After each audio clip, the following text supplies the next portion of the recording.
Hello and Jai Hind to all of you guys. It's me, Dr. Imran Khan, Director, AIM Academy. And you all are watching AIM Academy's YouTube education channel. Our main motive is education is for all. This is the right of each and every student. जिसके लिए मैं अपने channel के माध्यम से quality content पर लगातार काम कर रहा हूं और आप सभी से उम्मीद करता हूं कि इस चैनल को like, share and obviously subscribe करके आप निस्वार्थ भाव से मेरी मदद जरूर करेंगे। नेक्स्ट थिंग, जो भी स्टूडेंट नए हैं, आप इस चैनल पे यदि नए हैं तो प्लीज चैनल की प्लेलिस्ट में जाकर ज्योग्राफी मैपिंग सेगमेंट के इसके पहले के वीडियोस को देख लें। इससे आपकी स्टडी में आपको बहुत ज़्यादा सहूलियत होगी, सहायता होगी।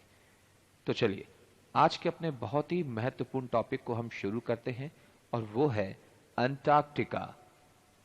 अंटार्कटिका के बारे में कुछ महत्वपूर्ण 3 से 4 पॉइंट्स हैं जो मैं आपको बताना चाहूंगा। पहली बात, इसे श्वेत महाद्वीप अर्थात व्हाइट कॉन्टिनेंट भी कहा जाता है।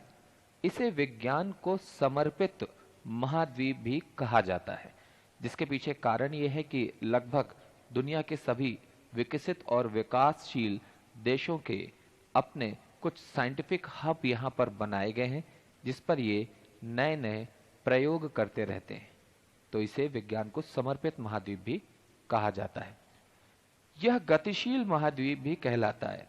इसे मूविंग कॉन्टिनेंट भी कहते हैं। इसका कारण है कि यह बर्फ से ढका हुआ महाद्वीप है, जिसकी वजह से इसे व्हाइट कॉन्टिनेंट कहा गया। और बर्फ जमती और पिघलती रहती है, जिसकी वजह से उसका शेप लगातार चेंज होता रहता है। तो इसे एक गतिशील महाद्वीप भी कहा गया है। Last but not the least, इसे एस आकृति का महाद्वीप भी कहते हैं। एस आकृति से यहां सीधा मतलब इंग्लिश के लेटर एस से है। आप जब अंटार्कटिका को देखेंगे तो आपको वो एस शेप दिख जाएगा। लेकिन यहां आपको यह ध्यान रखना है कि एस आकृति का महासागर ओशियन अलग है और उसका आंसर है अटलांटिक ओशियन। ओके, तो एस आकृति का महाद्वीप और एस आकृति का महासागर, ये दो अलग अलग बातें। Okay, so don't be confuse. चलिए अब हम अंटार्कटिका के अलग अलग हिस्सों को उसके मैप में देखते हैं। हम शुरुआत करेंगे कि अंटार्कटिका चारों ओर से किन महासागरों से घिरा हुआ है। तो उनमें सबसे पहला नाम आता है अटलांटिक ओशियन का, उसके बाद फिर इंडियन ओशियन हिंद महासागर, और फिर पैसिफिक ओशियन अर्थात प्रशांत महासागर। ओके, इसके पश्चात इसमें वेडल सी और रॉस सी भी आते हैं जो अंटार्कटिका से लगे हुए हैं। इन्हें भूलिएगा नहीं, एग्जाम्स में पूछा गया है। चलिए अब हम इस महाद्वीप के अंदर के फिजिकल स्ट्रक्चर को समझने की कोशिश करते हैं। सो आपके सामने एक ये सीधी रेखा जो दिख रही है, इसका नाम आगे जाकर आपको मिलेगा, मैं अभी बता देता हूं। यह मानक समय रेखा का एक भाग है जो 180 डिग्री टाइमलाइन कहलाता है। और 180 डिग्री टाइमलाइन का मतलब होता है डेट लाइन यानी तिथि रेखा, और इसका प्रारंभ साउथ पोल से होता है। अब इसी लाइन के अगर अपोजिट की तरफ आप चले जाओगे तो वो 0 डिग्री टाइमलाइन हो जाएगी। ओके, चलिए साउथ पोल पर सबसे पहले पहुंचने वाले व्यक्ति एमंडसन थे, और उसी की वजह से यहां पर एक प्लेस का नाम एमंडसन स्कॉट रखा गया है, और ये एरिया यूनाइटेड स्टेट्स के अधिकार क्षेत्र में आता है। यहीं आपको प्रसिद्ध हरकुलिस डोम भी मिलता है। ये नाम याद रखिएगा, अक्सर ये एग्जाम में पूछ लिए जाते हैं। ऊपर की तरफ आप देखें तो वहां मैत्री नामक एक शोध संस्थान है जो 1989 में बना था, और यह भारत का है। इससे पहले भारत ने यहां पर दक्षिण गंगोत्री नामक एक शोध संस्थान की स्थापना की। उसका काम पूरा हुआ तो उसे समाप्त कर दिया गया। फिर उसके बाद मैत्री, और अभी इस वक्त भारत का एक और संस्थान वहां पर है जिसे भारती के नाम से जाना जाता है। ओके, इसके बाद आप देख रहे हैं कि यहां लगभग मध्य में एक पर्वत श्रृंखला दिख रही है जिसका नाम क्वींस मोड पर्वत श्रृंखला है, जो अंटार्कटिका को लगभग 2 बराबर भागों में बांटती है, और अंटार्कटिका की यह सबसे लंबी पर्वत श्रृंखला अर्थात लॉन्गेस्ट माउंटेन रेंज है।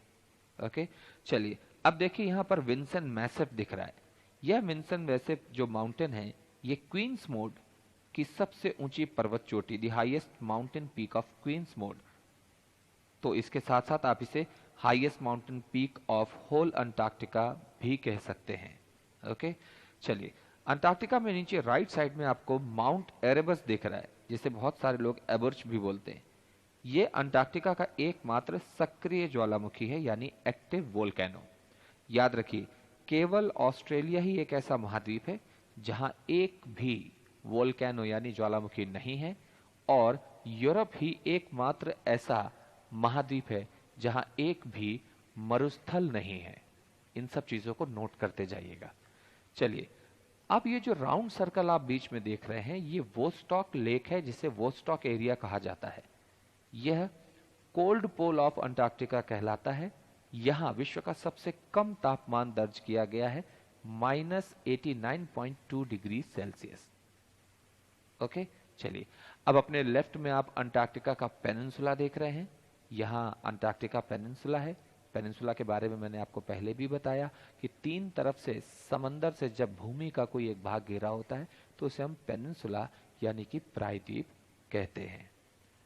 तो गाइज, ये जो पूरा स्ट्रक्चर आपने सुना, ये अंटार्कटिका महाद्वीप का एक बेसिक इंफॉर्मेटिव स्ट्रक्चर था, जिसके माध्यम से आप नोट्स बना सकते हैं।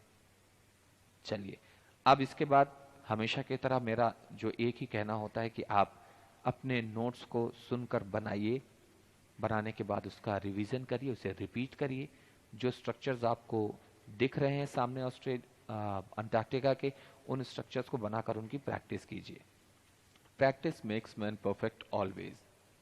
सो यहाँ मेरा काम खत्म होता है, और इसके बाद एक लास्ट कॉन्टिनेंट ऑस्ट्रेलिया बचा हुआ है, जिसे मैं नेक्स्ट वीडियो में फिनिश करने वाला हूँ, और वहाँ से हमारा जो बेसिक कॉन्सेप्ट था मैपिंग पढ़ने का, वो फिनिश हो जाएगा।